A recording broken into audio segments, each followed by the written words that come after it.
இந்த உலகத்துல உள்ள எல்லாருக்கும் பிடித்தமான ஒரு இடம் கடற்கரை. கடற்கரை மணல்ல வீடு கட்டுறது பிடிக்காத சிறுவர்களும் கடற்கரையில் அமர்ந்து கடல் காற்றையும் கடல் அலைகளையும் சூரிய உதயம் மற்றும் சூரிய அஸ்தமனத்தையும் ரசிக்காத பெரியவர்களும் இருக்கவே முடியாது. ஒரு சிலருக்கு வேணும்னா கடற்கரை பிடிக்காம இருக்கலாம். அதுக்கு பல காரணங்கள் இருக்கும். ஆனா சில கடற்கரைகள் மக்கள் யாருமே வராத ரொம்ப ஆபத்தான விஷயங்களை கொண்டதா இருக்கும். அப்படிப்பட்ட ஆபத்தான கடற்கரைகளை பத்தி தான் இப்போ பார்க்க போறோம்.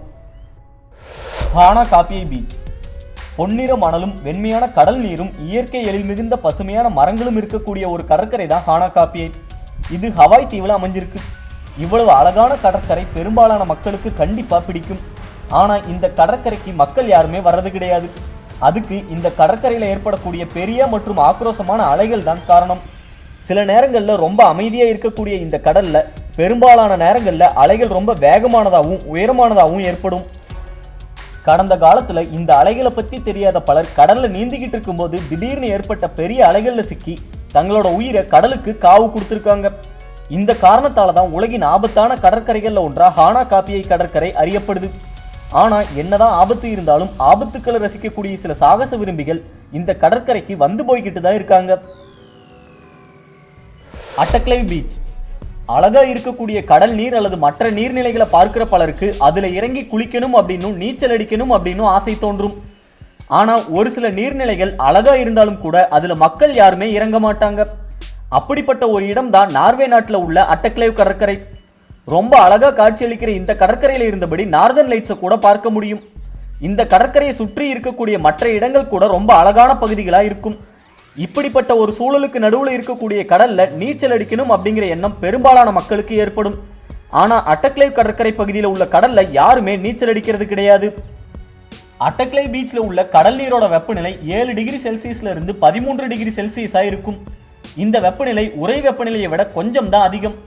National centre for cold water safety அப்படிங்கிற அமைப்பு வெளியிட்ட தகவல் படி 16 டிகிரி செல்சியஸுக்கும் குறைவான வெப்பநிலை உள்ள நீர்நிலைகளில் நீச்சல் அடிக்கிறது ரொம்பவே ஆபத்தானது. அதனால இந்த கடல் நீர்ல நீச்சல் அடிச்சா அதிகப்படியான குளிரால உடல் வெப்பநிலை குறைவு, நடுக்கம் போன்ற பிரச்சனைகளை சந்திக்க நேரிடும்.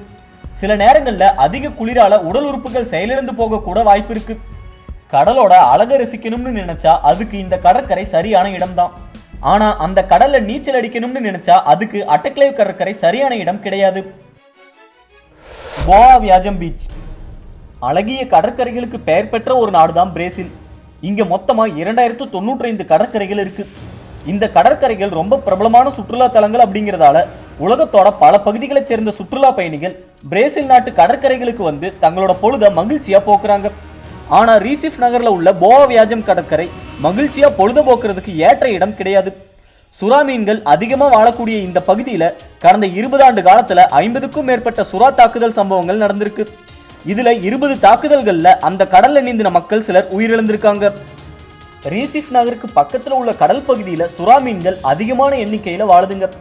ஆனா அந்த சுறா மீன்களுக்கு தேவையான உணவு கடல் பகுதியில கிடைக்காததால சுறாக்கள் கடற்கரைக்கு வந்து மனிதர்களை உணவாக்க முயற்சி செய்துங்க.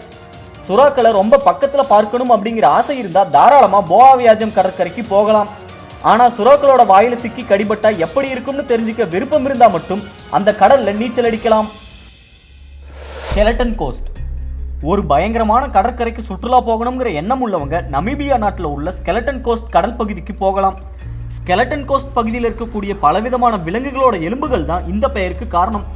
முந்தைய காலத்துல போர்ச்சுகல் நாட்டில் இருந்து இந்த இடத்துக்கு வந்த கடல் பயணிகள் ஸ்கெலட்டன் கோஸ்ட் கடற்கரை பகுதியை கேட்ஸ் ஆஃப் ஹெல், அதாவது நரகத்தின் வாசல் அப்படின்னு தான் குறிப்பிட்டிருக்காங்க. இவங்க இப்படி குறிப்பிடுறதுக்கு காரணம் இந்த கடல்ல உள்ள பெங்கியூலா கரண்ட் அப்படின்னு பெயரிடப்பட்ட சுழல் தான். இந்த சுழல்ல சிக்கி பல கப்பல்கள் சேதமடைந்திருக்கு. சில கப்பல்கள் உடைந்து நொறுங்கி கடல்ல மூழ்கி இருக்கு. இதை தவிர இந்த கடல் பகுதியில 11 வகையான ஆபத்தான சுறா இனங்களும் கடற்கரை பகுதியில சிங்கங்களும் கழுதை புலிகளும் உலா வருதுங்க. இதுங்க கிட்ட மாட்டினா கண்டிப்பா உயிர் பிழைக்க முடியாது. அந்த கடற்கரை பகுதியில உள்ள விலங்கு எலும்புகள் தான் இதுக்கு ஒரு சிறந்த உதாரணம். இந்த எலும்புகள் எல்லாம் சிங்கங்களுக்கும் கழுதை புலிகளுக்கும் கடந்த காலத்துல இரையான விலங்குகளின் எலும்புகள் தான். சௌபதி பீச். கலாச்சாரத்தையும் பழமையையும் விரும்பக்கூடிய பெரும்பாலான சுற்றுலா பயணிகள் சுற்றுலாவுக்கு தேர்ந்தெடுக்கக்கூடிய இடங்கள்ல இந்தியாவுக்கு ஒரு தனி இடம் உண்டு. மும்பையில உள்ள முக்கியமான சுற்றுலா தலங்கள்ல ஒன்றுதான் சௌபதி கடற்கரை. சௌபதி கடற்கரையில் இருந்தபடி சூரிய உதயம் மற்றும் சூரியன் மறைவு போன்ற அழகிய காட்சிகளை கண்டு ரசிக்க முடியும். இதை தவிர இந்த கடற்கரை பகுதியில் கிடைக்கக்கூடிய சாலையோர உணவுகள் ரொம்பவே பிரபலமானவை. ஆனா சௌபதி பீச்சோட மறுபக்கம் ரொம்பவே மோசமானது.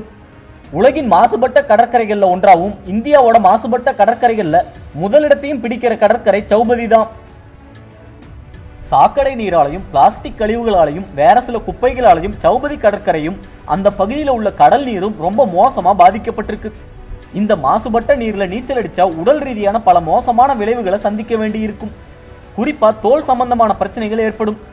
இந்த கடற்கரையை சுத்தம் செய்ய அரசும் தன்னார்வலர்களும் தொடர்ந்து முயற்சி செஞ்சுக்கிட்டு தான் இருக்காங்க. ஆனாலும் முழுமையா சுத்தம் செய்யவும் முடியல, மறுபடியும் மாசுபடுறதை தடுக்கவும் முடியல. அதனால இந்த கடற்கரை பகுதி இன்னும் ஆபத்தானதாகவே தான் இருந்து வருது. கிலாயுயா பீச்சஸ். ஹவாய் தீவுல உள்ள கிலாயுயா எரிமலைக்கு பக்கத்தில் அமைந்த சில கடற்கரைகள் தான் கிலாயுயா பீச்சஸ்னு அழைக்கப்படுது. இந்த கடற்கரைகள் அந்த எரிமலையை சுற்றி தான் அமைஞ்சிருக்கு. இந்த காரணத்தால அந்த பகுதியில் உள்ள கடற்கரை மணல் கருப்பு நிறத்துல இருக்கும். இந்த காட்சி வித்தியாசமான மற்றும் அழகான ஒன்றா தெரிஞ்சாலும் கூட கிலாயுயா எரிமலை கடந்த 35 ஆண்டுகளா தொடர்ந்து எரிமலை குழம்பை வெளியேற்றி வருது. இந்த நெருப்பு குழம்பு நேரடியாக கடல்ல கலக்கிறதால கடல் நீரோட வெப்பநிலை 100 டிகிரி செல்சியஸ் அளவுக்கு உயர்ந்து ரொம்ப சூடானதா இருக்கும். அது மட்டும் இல்லாம எரிமலையில இருந்து நெருப்பு குழம்பு வெளியேறும் போது எரிமலை சாம்பலும் புகையும் கூட அதிகமான அளவுல வெளியேறும். அதனால அந்த கடல் பகுதியில நீந்துறது மட்டும் இல்லாம கடற்கரை பகுதிகளுக்கு போறதும் கூட ரொம்பவே ஆபத்தானது. கடந்த 2018ஆம் ஆண்டு கிலாயுயா எரிமலை அதிகமான அளவுல நெருப்பு குழம்பை வெளியேற்றினதால அரசு அந்த கடற்கரைகளுக்கும் அந்த எரிமலையை சுற்றி இருக்கக்கூடிய மற்ற சில பகுதிகளுக்கும் பொதுமக்கள் போகக்கூடாதுன்னு தற்காலிகமா தடை விதிச்சிருக்கு. Darwin, Australia. டார்வின் அப்படிங்கிறது ஆஸ்திரேலியாவோட வடக்கு பகுதியில் உள்ள ஒரு நகரம்.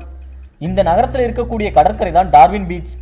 பரபரப்பான நகரத்தில் அமைந்திருக்கக்கூடிய இந்த கடற்கரையில பெரும்பாலான நேரங்களில் மக்கள் யாருமே இருக்க மாட்டாங்க. ஆஸ்திரேலியாவில் உள்ள மற்ற கடற்கரைகளில் மக்கள் கூட்டம் நிரம்பி வழியும் போது இந்த கடற்கரை மட்டும் காலியா இருக்க ஒரு சரியான காரணம் இருக்கு. அக்டோபர் மற்றும் மே மாதங்களுக்கு இடைப்பட்ட காலத்துல இந்த கடற்கரை பகுதிக்கு கொடிய கடல் உயிரினமான பாக்ஸ் ஜெல்லிஃபிஷ் அதிக அளவுல வரும். இது மட்டும் இல்லாம ஆண்டோட எல்லா நாட்கள்லையும் பயங்கரமான முதலைகளும் ஆக்ரோஷமான திமிங்கலங்களும் இந்த கடல் பகுதியில சுற்றி திரியும். கடல்ல ஒரு ஆபத்தான உயிரினத்தை சமாளிக்கிறதே ரொம்ப சிரமமான ஒரு செயல். ஆனா டார்வின் பீச்சில் ஒரே நேரத்துல 3 ஆபத்தான உயிரினங்களை சமாளிக்க வேண்டிய சூழல் இருக்கதால தான் டார்வின் பீச் ஆள் நடமாட்டம் இல்லாத ஆபத்தான கடற்கரையா இருந்து வருது. மேலும் இதுதான் ஆஸ்திரேலியாவின் மிக ஆபத்தான கடல் பகுதியா குறிப்பிடப்படுது. Red triangle. கலிபோர்னியா கடல் பகுதியில் சாண்டா ரோசா, பாயிண்ட் சர்ப் மற்றும் ஃபேரலன் தீவுகள் ஆகிய 3 பகுதிகளை 3 புள்ளிகளா கொண்டு கற்பனையா வரையறுக்கப்பட்ட முக்கோண பகுதி தான் ரெட் ட்ரையாங்கிள் அப்படின்னு அழைக்கப்படுது. இந்த இடம் பிரபலமான பொழுதுபோக்கு தளமாகவும் அதே நேரத்தில் ரொம்ப ஆபத்தான கடல் பகுதியாகவும் இருந்து வருது. இந்த இரண்டுக்குமே அந்த பகுதியில் வாழக்கூடிய கடல்வாழ் உயிரினங்கள் தான் காரணம். ரெட் ட்ரையாங்கிள் பகுதியில் ரொம்ப அதிகமான அளவில் கடல் சிங்கம், நீர்க்கீரி போன்ற உயிரினங்களும் இன்னும் பலவிதமான மீன் இனங்களும் வாழ்ந்து வருதுங்க. இந்த உயிரினங்களுக்கு இடையில இருக்கக்கூடிய ஒரே ஒரு ஒற்றுமை என்னன்னா, இந்த எல்லா உயிரினங்களையும் வெள்ளை சுறாக்கள் வேட்டையாடி சாப்பிடும். அதே நேரத்தில் கடல் சிங்கங்கள், நீர்க்கீரி போன்ற உயிரினங்களை பார்க்குற ஆர்வத்தில் சுற்றுலா பயணிகள் பலர் கடலுக்குள்ள நீச்சல் அடிக்கிறாங்க. இப்படி இருக்கக்கூடிய நிலையில உணவு தேவைக்காக கடலோட மற்ற பகுதிகளில் இருந்து ரெட் ட்ரையாங்கிள் பகுதிக்கு வரக்கூடிய வெள்ளை சுறாக்கள் சில நேரங்களில் அந்த பகுதியில் நீந்திக்கிட்டு இருக்கக்கூடிய மனிதர்களையும் வேட்டையாடி தங்களோட பசியை தீர்த்துக்குதுங்க. அமெரிக்காவில் நடக்கிற வெள்ளை சுறா தாக்குதல் சம்பவங்கள்ல 38%, மொத்த உலகத்திலையும் நடக்கிற வெள்ளை சுறா தாக்குதல் சம்பவங்கள்ல 11% ரெட் ட்ரையாங்கிள் பகுதியில தான் நடக்குது. சுருக்கமா சொன்னா, அழகான கடல் பகுதியா இருக்கக்கூடிய ரெட் ட்ரையாங்கிள் தனக்குள்ள வெள்ளை சுறா அப்படிங்கிற பெரிய ஆபத்தை மறைச்சு வச்சிருக்கு. Bikini atoll. உலகத்தோட ரொம்ப அழகான கடற்கரைகள் ஆள் நடமாட்டம் இல்லாத பகுதிகளில் தான் அமைஞ்சிருக்கு. அப்படி ஆள் நடமாட்டம் இல்லாத ஒரு கடற்கரை தான் மார்ஷல் தீவுகளில் உள்ள பிகினி அட்டோல். அற்புதமான இயற்கை காட்சிகளும் சுத்தமான கடல் நீரும் பசுமையான மரங்களும் நிறைந்து காணப்படுற இந்த பகுதி சாதாரணமா பார்க்கும்போது ஒரு ஆபத்தான இடமா தெரியாது. இந்த கடல் பகுதியில் வாழக்கூடிய ஒரு சில கொடிய உயிரினங்கள் பிகினி அட்டோல் பகுதியை ஓரளவுக்கு ஆபத்தான ஒரு இடமா மாற்றுது. ஆனா உண்மையான ஆபத்து இது இல்லை. அமெரிக்க அரசு கடந்த காலத்துல பிகினி அட்டோல் பகுதியில் நடத்தின ஹைட்ரஜன் மற்றும் அணுகுண்டு சோதனைகள் தான் உண்மையான ஆபத்து. இதுவரைக்கும் அமெரிக்க அரசு இந்த பகுதியில 65 முறை அணுகுண்டுகள் மற்றும் ஹைட்ரஜன் குண்டுகளை வெடிக்க வைத்து சோதனை செஞ்சிருக்கு. இந்த சோதனைகளால உண்டான அணுக்கழிவுகளும் கதிரியக்க குப்பைகளும் பிகினி அட்டோல் பகுதியில் உள்ள கடல் நீர்ல கலந்ததால கடல் நீர் ரொம்ப மோசமா பாதிக்கப்பட்டிருக்கு. அது மட்டும் இல்லாம ஒரு குறிப்பிட்ட அளவுக்கு கடல்வாழ் உயிரினங்களும் அணுக்கழிவுகளால பாதிக்கப்பட்டு இறந்து போயிருக்கு. இப்பவும் கூட அந்த பகுதியில அணுக்கதிர்வீச்சு இருக்கதால தான் இந்த இடம் ஆபத்தான கடற்கரையா அறியப்படுது. ஜிப்போலைட் பீச். மெக்சிகோவில் உள்ள ஒரு ஆபத்தான கடற்கரை தான் ஜிப்போலைட் பீச். ஜிப்போலைட் அப்படிங்கிறது மெக்சிகோவோட உள்ளூர் பேச்சு வழக்கில் பயன்படுத்தப்படுற ஒரு வார்த்தை. இந்த வார்த்தைக்கு கொலைகார பேய் அப்படிங்கிறது பொருள். அனுபவம் வாய்ந்த நீச்சல் வீரர்களால் கூட இந்த கடல் பகுதியில் சுலபமாக நீச்சல் அடிச்சுட்டு உயிரோட திரும்பி வர முடியும்னு உறுதியாக சொல்ல முடியாது. இதுக்கு அந்த பகுதியில் நீருக்கு கீழே இருக்கக்கூடிய சுழல்கள் தான் காரணம். 1995ஆம் ஆண்டுல இருந்து சில பாதுகாப்பு வீரர்கள் ஜிப்போலைட்ல பொதுமக்கள் ஆபத்துல சிக்காம தடுத்து வர்றாங்க. இதனால ஜிப்போலைட்ல நடக்கிற விபத்துகள்ல பாதி அளவுக்கு குறைந்து போயிருக்கு. ஆனாலும் முழுமையா இன்னும் தடுக்க முடியல. ஜிப்போலைட் பகுதியில கடல் அலைகளோட வேகமும் சில நேரங்கள்ல ரொம்ப அதிகமா இருக்கும். இதனாலையும் கூட ஒரு சிலர் உயிரிழந்திருக்காங்க. இவ்வளவு ஆபத்துக்கள் இருந்தாலும் கூட இந்த இடத்துல பொதுமக்களும் சுற்றுலா பயணிகளும் நீச்சல், நீர் சறுக்குன்னு எதை வேணும்னாலும் செய்ய முடியும். குறிப்பிட்ட செயல்களை தான் செய்யணும்னு எந்த கட்டுப்பாடும் கிடையாது. அதனாலேயே இந்த இடத்துக்கு அதிகமான சாகச விரும்பிகள் வந்து போறாங்க. Cobra beach. கடந்த 2014ஆம் ஆண்டு தென்னாப்பிரிக்காவில் உள்ள ஹோட்பே கடற்கரைக்கு சுமார் 2 மீட்டர் நீளமுள்ள நாகப்பாம்பு வந்ததை அந்த பகுதியில் இருந்த சிலர் புகைப்படம் எடுத்து அந்த புகைப்படத்தை உலகின் மிக ஆபத்தான கடற்கரை அப்படிங்கிற தலைப்போட சமூக வலைத்தளங்கள்ல பதிவிட்டிருக்காங்க. இந்த தகவல் இணையத்துல ரொம்ப வேகமா பரவி ஹோட்பே கடற்கரை தான் உலகின் ஆபத்தான கடற்கரைன்னு மக்கள் பலர் பேச ஆரம்பிச்சிருக்காங்க. ஆனா உண்மையில ஹோட்பே ஆபத்தான கடற்கரை கிடையாது. அந்த பாம்பு ஏதோ காரணத்துக்காக கடலுக்குள்ள போக முடிவு செஞ்சு அந்த பகுதிக்கு வந்திருக்கு.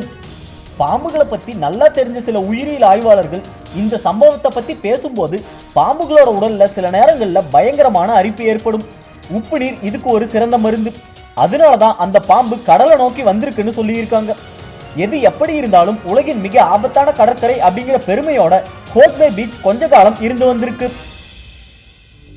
இந்த வீடியோ உங்களுக்கு பிடிச்சிருந்தா லைக் பண்ணுங்க, ஷேர் பண்ணுங்க, உங்க கருத்துக்களை கமெண்ட் பண்ணுங்க. மறக்காம சப்ஸ்கிரைப் பண்ணாதவங்க சப்ஸ்கிரைப் பண்ணுங்க. நன்றி, வணக்கம்.